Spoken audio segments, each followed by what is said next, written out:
Bonjour les amis, je souhaite vous parler aujourd'hui des élections qui sont capitales pour la CFTC. Je veux parler des élections dans la fonction publique. Alors ces élections, elles ont lieu tous les 4 ans. Les dernières se sont déroulées en 2018 et les prochaines seront en décembre 2022.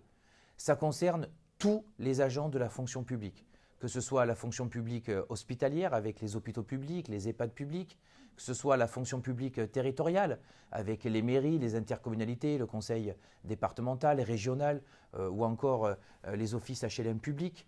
Et puis ça concerne aussi la fonction publique d'État, les agents qui travaillent dans les ministères, que ce soit à Paris ou encore dans les régions, comme par exemple dans les préfectures. Je veux mentionner ici un secteur particulier qui est celui de l'éducation nationale. Nous avons dans notre pays 5 millions de fonctionnaires, dont près de 1 million qui sont des enseignants. Donc évidemment, la partie enseignement et éducation nationale doit être une priorité dans ces élections.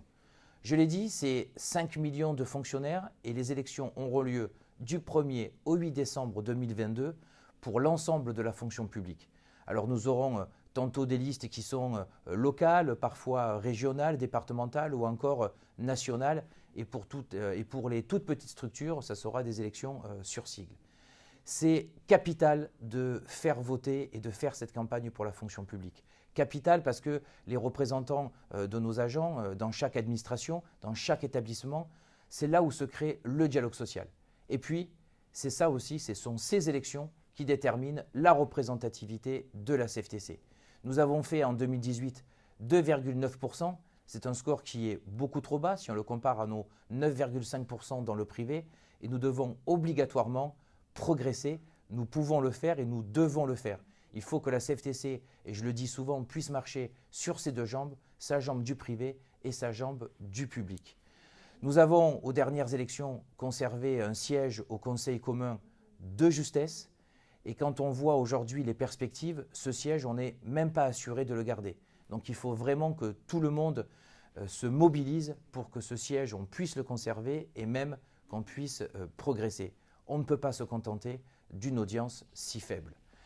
Cela restreint évidemment notre message, cela restreint nos propositions. On ne peut pas se permettre avec un score aussi bas de défendre au mieux les fonctionnaires et donc nous devons absolument progresser. Nous avons d'ailleurs des bons résultats dans toute une série d'établissements, voire de départements.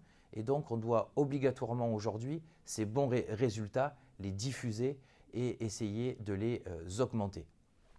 Alors, comment faire? C'est simple, mais c'est jamais simple. Les agents du secteur public aujourd'hui, ils vivent une crise importante. Ils ont un pouvoir d'achat qui est en berne. Il y a un écart aujourd'hui de près de 20% entre l'inflation et les augmentations de leur salaire depuis 20 ans.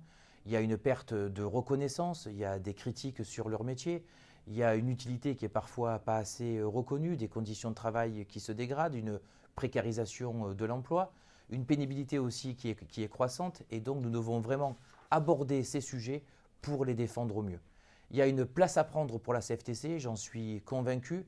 Nos messages, s'ils arrivent à passer dans certains endroits, il n'y a pas de raison qu'on puisse les développer et qu'on puisse ne pas progresser alors que notre message, je pense, est fort et en tout cas peut concerner une grande partie des électeurs de la fonction publique.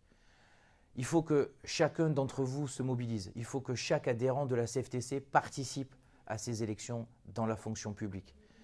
On connaît tous un fonctionnaire. On peut essayer d'aller le voir pour lui demander de monter une section ou en tout cas de se présenter sur une liste CFTC.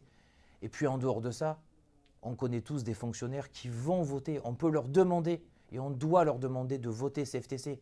Tout à l'heure, j'en ai parlé, mais lorsqu'il y a une liste qui est locale, la difficulté, c'est de créer la liste. Et là, on doit essayer de mettre tous les moyens en œuvre pour créer cette liste. Mais ce n'est pas évident. Mais dans d'autres fonctions publiques, il y a des listes qui sont nationales. J'ai parlé par exemple tout à l'heure des enseignants.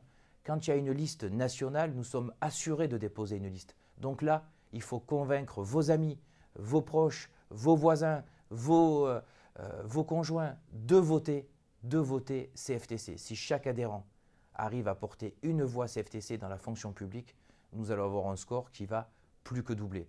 Donc, j'en suis convaincu, soyez convaincus, cette élection, elle est capitale. Il n'y a pas à la CFTC de privé ou de public. Toutes les élections sont capitales. On ne peut pas se permettre de rester à 2,9%. Vous devez tous vous mobiliser, moi le premier. Donc je compte sur vous. On va y arriver et ces élections, on va les gagner.